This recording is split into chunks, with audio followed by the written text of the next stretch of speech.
대한상공회의소가 국회에 기업 부담을 주는 법안을 논의할 때 기업에 미칠 영향 등을 좀 더 신중하게 고려해달라는 목소리를 냈습니다. 정부가 추석을 맞아 16조 5천억 원 규모의 추석 특별 자금을 공급합니다. 금융위원회는 대출, 보증, 수수료 면제, 또 만기일 연장 등을 통해 코로나19로 생계가 어려워진 중소기업과 서민들을 지원한다 밝혔습니다.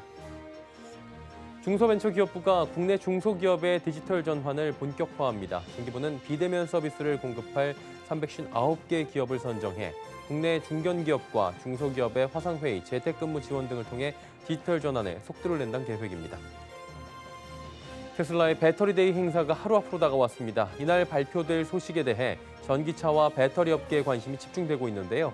배터리데이 관련 관전 포인트, 그리고 우리나라 증시에 어떤 영향이 있을지 알아보도록 하겠습니다. 센 경제라이브 시작합니다.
시청자 여러분 안녕하십니까? 센 경제라이브 서정덕입니다. 대한상공회의소가 기업에 부담을 주는 법안을 국회가 논의할 때 기업 경영에 미칠 영향과 경제계의 대안 등을 고려해달라는 의견을 담은 리포트를 국회에 제출했습니다. 대한상인은 21대 국회에서 발의된 기업 부담 법안은 284건으로 20대 국회보다 40%나 증가해 재계 불안감이 높다는 설명입니다. 대한상인은 먼저 내부거래 규제 대상을 확대하는 공정거래법 개정안에서 지주회사 소속 기업 간 거래는 예외로 인정해야 한다 밝혔습니다. 이외에도 공익법인 보유 계열사 주식 의결권 15% 제한, 파업 시 대체근로 금지 규정 삭제 등 11개 과제, 13개 법안에 대한 의견을 제시했습니다. 정부가 추석을 맞아 중소기업과 서민들을 위해 16조 5천억 원 규모의 추석 특별 자금을 공급하기로 결정했습니다. 금융위원회는 코로나19로 인해 생계 유지가 어려워진 사람들을 위해 특별 자금 대출과 보증을 지원하는 내용의 추석 연휴 금융 분야 민생 지원 방안을 마련했다고 밝혔습니다. 기업은행은 기업당 최대 3억 원까지 원자재 대금 결제와 임직원 급여 등 운전 자금을 지원하고 산업은행은 운전 자금 1조 6천억 원을 신규 공급합니다. 또 추석 연휴 기간 중 만기되는 대출은 중도 상환 수수료 없이 조기 상환이 가능해지고 9월 30일부터 10월 4일 중 만기가 도래하는 경우 10월 5일까지 연체이자 없이 만기가 연장됩니다. 중소, 중견기업을 대상으로 화상회의와 재택근무 등의 비대면 서비스를 공급할 기업들이 선정됐습니다. 이에 내년까지 16만 개 중소기업의 디지털 전환이 본격적으로 시작될 전망인데요. 윤다혜 기자가 전해드립니다. 중소벤처기업부가 오늘 정부 지원금을 받는 화상회의 등 비대면 서비스 공급기업 359개 업체를 선정했다고 발표했습니다. 서비스 기준으로는 412개사입니다. 지난달 13일부터 24일까지 비대면 서비스 공급기업 모집 결과 총 613개사가 신청했고 약 한 달에 걸쳐 요건 검토와 전문가 심층 평가 등을 통해 선정됐습니다. 서비스 분야별로는 재택근무, 에듀테크, 네트워크 보안 솔루션, 화상회의 등입니다. 선정된 기업은 서비스가 플랫폼에 등록되면서 실질적인 서비스 이용이 오늘부터 가능합니다. 공급 기업들의 비대면 서비스를 도입하려는 수요 기업은 이달 17일 기준 5,453개사입니다. 채무 불이행, 국세, 지방세 체납 등에 해당하지 않으면 어떤 중소기업이라도 플랫폼에 접속해 비대면 서비스 바우처 사업 참여를 신청할 수 있습니다. 수요 기업으로 선정되면 공급 기업이 제공하는 서비스를 400만 원 한도에서 이용할 수 있습니다. 이 플랫폼은 이달 30일까지 시범 운영하고 중기부는 내년까지 중소기업 16만 개의 원격 근무 도입 등 디지털 전환을 지원한다는 방침입니다. 또 내년까지 민간 자부담금을 포함 총 6,400억 원을 비대면 서비스 시장에 투입해 글로벌 성장 가능성이 높은 공급 기업에는 융자와 투자, 연구개발 등 다양한 정책 수단들을 제공할 계획입니다. 부족한 점을 계속 보완해 가면서 사업이 본격적으로 운영되도록 하여 플랫폼이 향후 우리나라 비대면 서비스 시장의 활성화에 거점이 되도록 최선의 노력을 다하겠습니다. 서울경제TV 윤다입니다.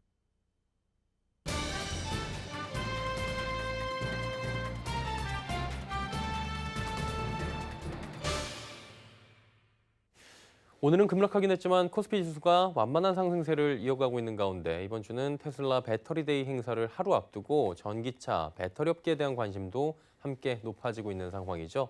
한 주간의 우리 증시 전망 그리고 배터리데이 관련 어떤 영향이 있을지 함께 알아보는 시간 갖도록 하겠습니다. 자, 먼저 NH투자증권 김영환 연구원 연결해서 이야기 들어보도록 하겠습니다. 바로 질문 드리도록 하겠습니다. 오늘은 오후에 장이 좀 급락세로 전환하긴 했는데 최근 한국 증시 보면은 미국을 포함한 글로벌 증시 대비 선방하고 있다는 평가가 나옵니다. 종목별 차별화 장세도 빠르게 이어지고 있는데 어떤 업종 위주로 저희가 주목하는 게 좋을지 먼저 여쭤보도록 하겠습니다.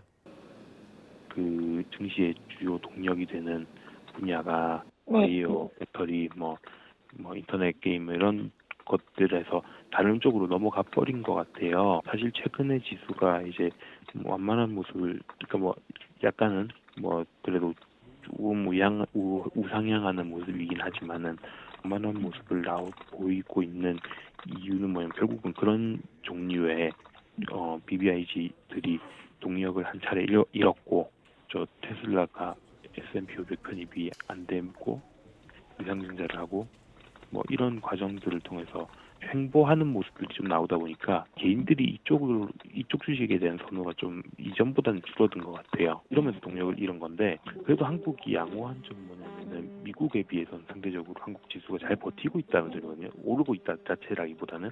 왜냐면 미국 증시 같은 경우는 나스닥 기준으로는 최근 3주 연속 하락인데 한국 증시는 그렇지는 않으니까 최근에 신흥국 통화들이 강세를 보이고 있고 원달러도 약간은 조금 내려간 모습이고, 그렇고 미국에서는 여튼 코로나 확진자가 고점은 지난 것 같다는 좀 추이로만 보면 그렇고, 그리고 백신에 대한 기대감도 계속해서 높아지고 있고, 그럼 미국에서 어쨌든 대외 활동이 좀 이루어지면서 소비가 좀 더 늘어나줄 수 있나?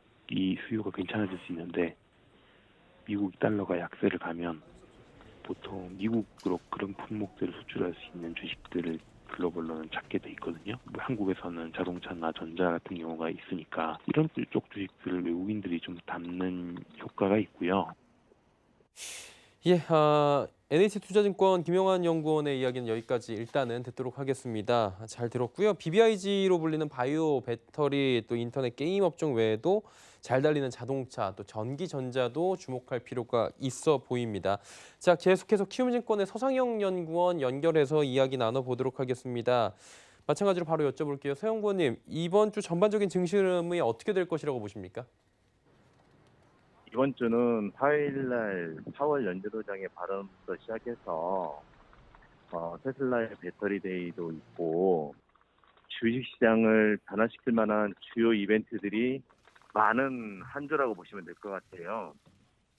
대체적으로 파월 연주로장 같은 경우는 지난 6월달, 그다음에 지난 9월달 FMC에서도 실적으로 발표하고 나서 기자회견에서 주식시장에 좋은 내용들을 발언하지 않았거든요. 그걸 생각을 해보면 이번 주에 발언하는 것 자체도 그리 낙관적이지 않을 것 같고, 전반적으로 경기 회복 지연에 대한 언급들을 좀 할 가능성이 높다라고 보시면 될 것 같아요.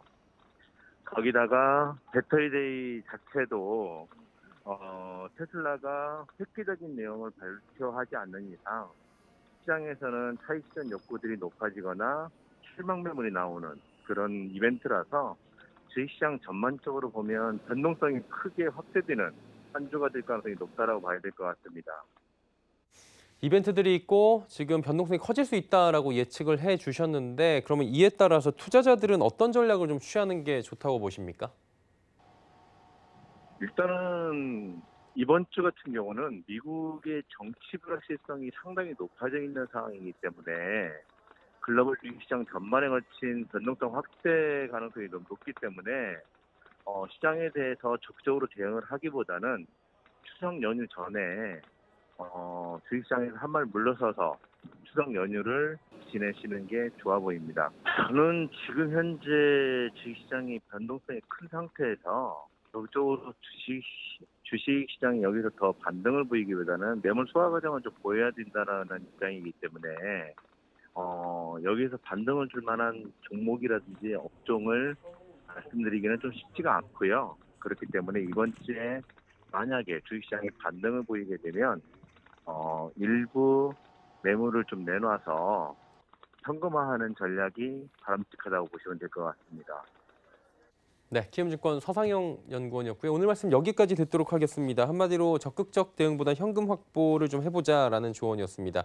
그리고 테슬라 배터리데이 조금 전에 언급을 계속해서 두 분께서도 해주시는데 조금 더 들어보도록 하겠습니다. 김광래 삼성선물 연구원 연결돼 있다고 하는데요. 김 연구원님, 테슬라 배터리데이에서 어떤 얘기들이 좀 오갈 것으로 예측이 됩니까?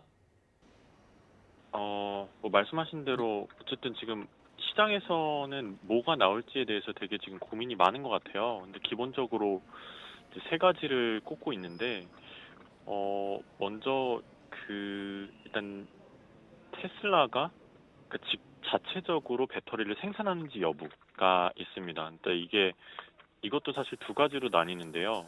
하나는 NCM 계열이 현재 지금 상용화된 게 622가 지금 가장 상용화되어 있는 버전인데, 이거를 811이라든지 아니면 코발트를 없애는 새로운 형태의 배터리가 자체적으로 개발이 됐는지 여부가 상당히 좀 중요할 것 같고요. 아무래도 우리나라 LG라든지 SDI나 SK 이노베이션 같은 경우가 지금 3원 배터리를 지금 생산을 하고 있기 때문에 만약에 테슬라가 직접적으로 생산을 한다라고 한다면 어쨌든 우리나라 배터리 생산 기업들한테는 상당히 부정적인 이슈가 될 수가 있고요. 그리고 또 하나 변수는 테슬라가 어쨌든 중국 기업하고 지금 합작을 해서 LFP 계열의 배터리를 지금 생산을 하는지 여부도 지금 시장에서 상당히 좀 주목을 하고 있습니다. 그래서 이 부분도 좀 같이 봐야 할 것 같고요.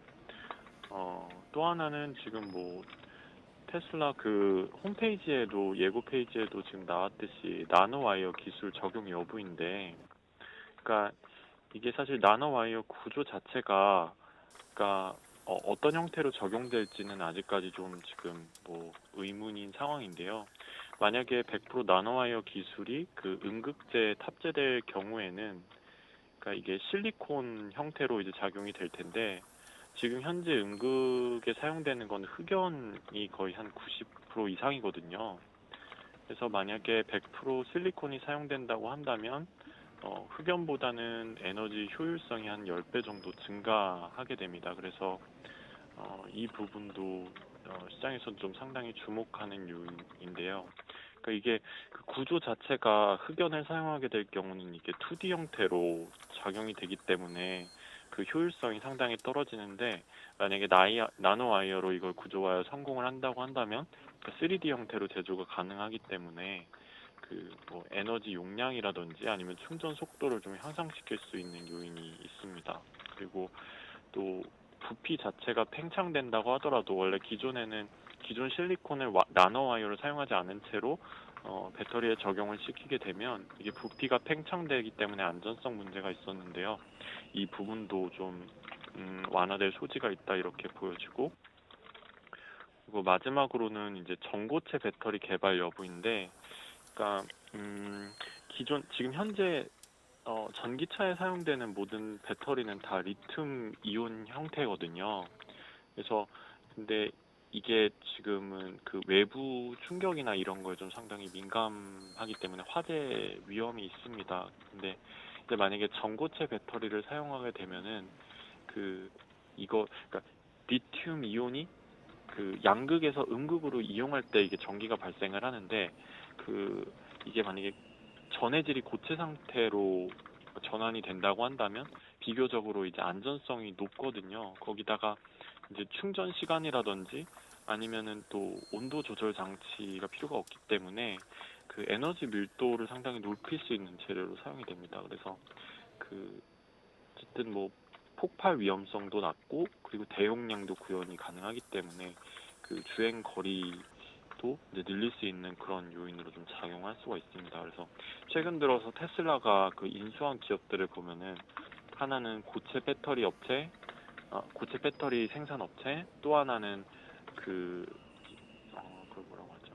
그러니까 생산 솔루션을 기반으로 하는 그러니까 자동화 설비랑 생산 솔루션을 기반으로 하는 업체 이 두 곳을 지금 수천억 원을 들여서 인수를 했기 때문에 그러니까 이 부분도 가능성이 상당히 높다 이렇게 보여집니다.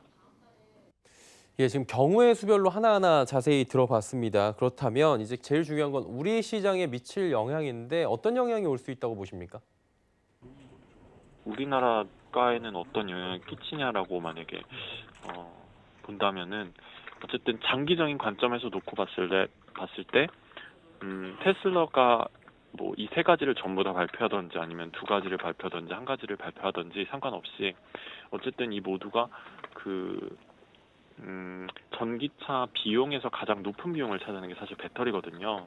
근데 이 배터리의 효율성을 그 높이는 요인들이기 때문에 장기적인 관점에서는 전기차로의 그 대세적인 전환을 좀 더 빠르게 할 수 있다라는 측면에서는 그 우리나라 배터리 업체들에게도 상당히 긍정적이게 작용할 수 있다 이렇게 보여집니다. 예, 알겠습니다. 배터리데이 앞두고 이야기 쭉 나눠봤고요. 김광래 삼성선물연구원과 함께했습니다. 오늘 말씀 잘 들었습니다.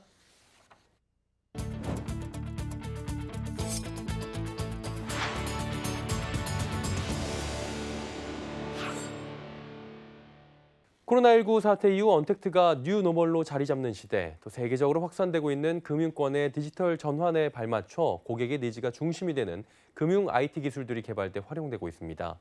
서울경제TV는 코로나 극복, 디지털 금융이라는 주제로 격변하는 디지털 경쟁에서 살아남는 금융 모델은 무엇인지 알아보고 불확실한 언택트 산업에서 선제해야 할 금융혁신의 지름길을 제시해 볼 예정입니다. 디지털 금융에서 가장 중요한 보안 관리 기술, 우리는 어디까지 와 있을까요? 정순영 기자가 전해드립니다. 상점 계산대를 지나면 자동 결제되고 생체 인식을 통해 계좌 거래를 하는 시대. 나 자신이 금융 매체가 될 디지털 금융의 시대가 도래하고 있습니다. 코로나 사태 이후 정착되고 있는 비대면 디지털 환경이 미래 금융 환경의 변화를 가속화하고 있는 겁니다. 방대한 고객의 정보를 한 곳에 모아 맞춤형으로 가공해 서비스하는 미래 금융의 성패를 좌우할 핵심 요소는 바로 보안 기술. 편리함을 넘어 안심하고 사용할 수 있는 금융 서비스가 결국 고객들의 최종 선택을 받을 거라는 게 전문가들의 의견입니다. 보안이라는 게 이제 과거에는 어떤 IT에 대한 리스크 정도로만 되었다면은 이제 현재는 이 사고가 나게 되면 이제 기업의 운영이라든지 평판이라든지 재무까지도 영향을 미치는 그런 핵심 리스크로 이제 부각이 되었다라고 하겠습니다.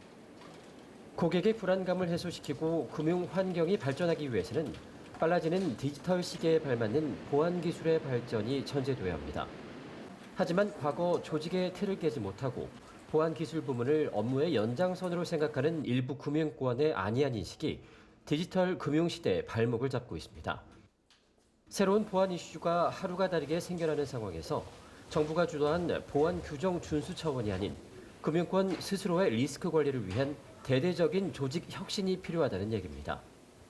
은행들은 보안 관리 부문의 대대적인 투자와 함께 신기술 개발과 플랫폼 경쟁에 사활을 걸고 있습니다.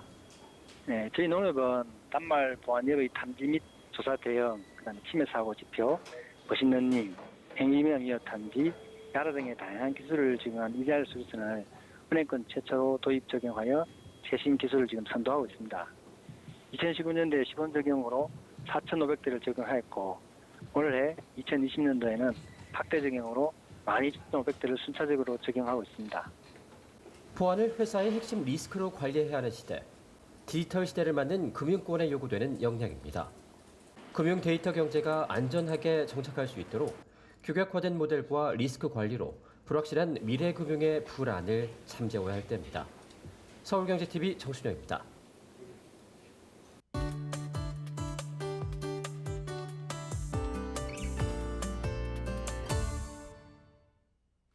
올해는 최악의 기상재앙이 발생하는 해인 것 같습니다. 최장의 장마, 또 역대급의 호우가 이로 인해서 발생을 했고요. 또 연이어 3개의 태풍이 한반도로 북상하면서 피해가 엄청나게 발생을 했었죠.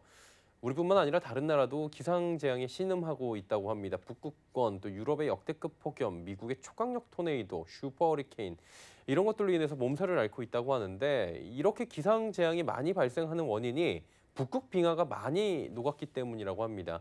자, 그래서 오늘은 북극 빙하가 녹으면 어떤 일이 발생하는지에 대해서 좀 더 구체적으로 알아보도록 하겠습니다.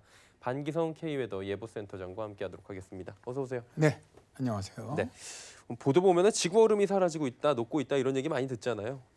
아, 네, 그렇습니다. 지금 지구의 얼음이 예, 정말 사라지고 있습니다. 예, 지구온난화로 인해서 1994년부터 전 지구에서 사라진 얼음이 28조 톤에 달한다는 연구 결과가 학술지죠 지구빈곤연구 2020년에 8월에 발표가 됐는데요. 예.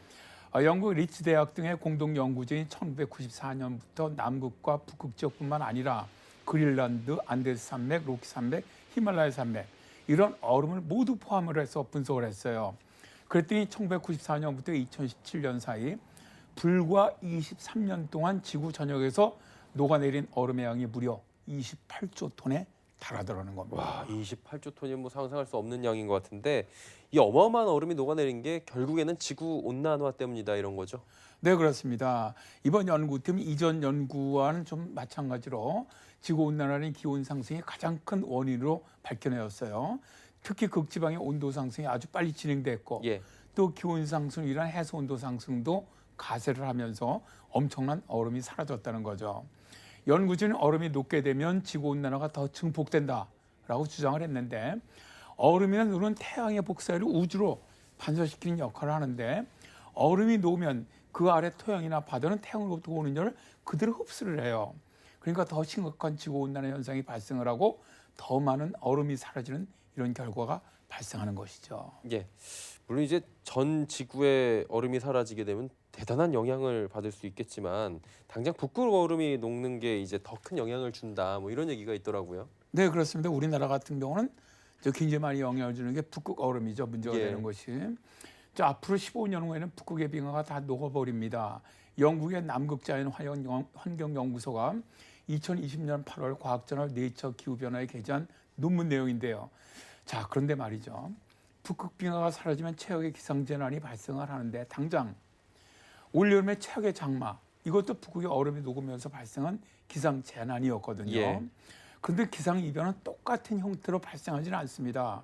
그러니까 올여름에는 긴 장마로 영향을 주었다면 겨울엔 예를 들어서 혹한으로 또 봄에는 아주 기록적인 미세먼지로 영향을 줄 수가 있고요. 그리고 내년 여름에는 역대급 폭염으로 나타날 수 있습니다. 이처럼 이상기후가 앞으로 일상화될 것으로 보이는데 이것을 기후학자는 뉴 너멀이라고 부릅니다. 자, 이제 이게 뭐냐면 새로운 보통으로 이상기후가 일상화되고 있는 시대에 우리가 살게 될 것이라는 겁니다. 뉴노멀이라는 단어가 여기서도 이제 나오기 시작하는 것 같은데 그러니까 결론적으로 북극 빙하가 이 상태로 계속 녹게 되면 내년에는 엄청난 폭염이 혹은 올해와 같은 장마가 계속 뭐 이어질 수도 있다 이런 얘기인가요? 네, 그렇습니다. 저 북극은 우리가 살고 있는 중위도 지역에 비해서 굉장히 기온이 낮지 않습니까? 예. 그래서 이 북극의 찬 공기가 남쪽으로 내려오는 것을 막는 것이 제트기류입니다. 제트기류는 북극 지역의 기온과 그 남쪽 지역의 기온 차이가 크면 클수록 강해져요. 예. 그래서 원형에 가깝게 북극 지역을 휘돕니다. 그래서 북쪽에는 한랭 공기가 중위도 내려오는 것을 막습니다. 예. 그런데 지구온난화로 해서 기온이 상승하게 되면 북극 지역의 기온이 올라가게 되지 않습니까? 예. 그러면 중위도 지역과의 온도 차이가 줄어들어요. 그럼 제트기류가 약해지죠. 그럼 제트기류가 그 원형으로 도는 것이 아닌 이제 남쪽으로 길게 뱀처럼 사행을 하게 됩니다. 자, 제트기류가 약해지면은 앞에서 말씀드렸지만 남쪽으로 길게 뱀처럼 예. 내려오면서 사행을 하게 되고요. 사행을 하게 되면서 뱀처럼 사행하면서 내려오는 한기들은 이 제트기류가 또 잘 흘러가지 못하도록 정체를 해요. 그러니까 이 차가운 공기라든가 혹은 뜨거운 공기가 우리나라 근처에 머무르게 됩니다. 예. 그러니까 우리나라에 발생하는 폭염이나 장마는 바로 이런 기압 배치에 영향을 받게 되는데요. 즉 이 이야기는 이렇게 오랫동안 공기가 머무는 정체 현상이 발생을 하면 폭염 혹은 장마 기간이 매우 길어지는 겁니다. 우리나라 상공으로 찬 공기가 내려와서 정체를 하면 올여름처럼 장마가 길어지고요. 반대로 따뜻한 공기가 내려오면 우리나라 상공에 폭염이 발생을 하는 것이죠.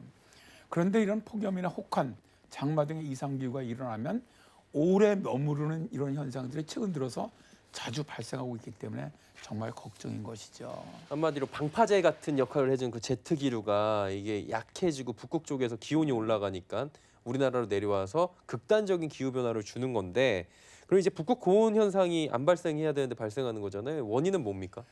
일단 지금 보면은 지구에서 기온 상승이 가장 빠른 곳이 북극 지역입니다. 예. 북극이 다른 지역보다 기온이 더 빨리 상승하는 이유는 얼음 때문이에요. 자, 기온이 상승해서 얼음이 녹으면 햇볕을 더 많이 흡수를 해요. 그래서 기온이 올라갑니다. 자, 이 이야기는 북극의 얼음은 흰색이거든요. 그렇죠. 그러니까 태양빛을 반사해요. 그대로. 이 알베도, 저희들은 이제 알베도가 높다고 말하는 건데. 그런데 얼음이 녹아버리면 북극해나 그린란드 등 바다나 육지가 드러나는데, 특히 북극의 바닷물은 태양빛을 그대로 흡수를 해요. 그러니까 얼음은 반사를 해버리는데 바닷물을 그대로 흡수를 하다 보니까 북극 지역의 기온은 더 많이 오르게 되고 또 빙산은 더 빨리 녹게 되는 거죠. 원래 여름에는 북극 기온이 그렇게 높아지지 않습니다. 사실은 얼음을 녹이는데 많은 에너지를 쓰기 때문인데, 올해 같은 경우는 시베리아 대형 산불, 또 이상고온으로 8만 년. 이제 기후학자들이 시뮬레이션에 보니까 8만 년에 한 번 나타날 이상고온이 올해 나타났답니다. 이렇게 얼음이 너무나 많이 녹아서 9월 15일 기준으로 북극에 남아있는 빙하 면적이 460만 제곱킬로미터입니다. 지금까지 역사상 가장 많이 녹았고요. 작년 빙하 민적의 85%밖에 남지 않았습니다. 자, 이제 기후학자들은 이런 현상은 역사상 처음 일어나는 현상으로 지구에 정말 무서운 일이 생기고 있구나, 이렇게 말을 합니다. 그러니까 결국엔 지구온난화가 이렇게 계속 가속화가 되면 이러한 기상 재앙들이 더 많이 더 자주 발생하게 된다, 이런 얘기겠죠? 네, 그렇습니다. 예. 그러면 이제 뭐 어떻게 되는지 마지막으로 좀 여쭤볼까요? 네네. 일단 올해 우리나라 긴 장마와 엄청난 호우로 인한 경제적 피해가 엄청나거든요. 여기다 9호 태풍 마이삭, 10호 태풍 하이선이 우리나라 경도선을 따로 그대로 북진해 갔거든요. 전 뭐 이거 처음 보는, 또 실제 역사상으로도 처음 있는 이례적인 현상이었어요. 그러다 보니까 우리나라는 물론 북한까지 아주 큰 경제적인 타격을 받게 된 건데요. 세계자연기금이 한국 같은 경우 앞으로 30년 동안 매년 약 12조 원의 경제적 피해가 발생할 것이다. 그리고 앞으로는 지금까지 발생한 장마나 태풍 피해보다 3배 이상 많이 경제적 피해가 발생할 것으로 예측하는 것은 이 때문입니다. 자, 이산화탄소 농도를 상승을 갖다 저지하기 위한 노력, 정말 무엇보다 필요하다고 봅니다. 그러게요. 북극 빙하가 녹게 되면 발생하는 기상 재앙에 대한 이야기 오늘 나눠봤고요. K웨더의 반기성 센터장과 함께했습니다. 고맙습니다. 네, 감사합니다.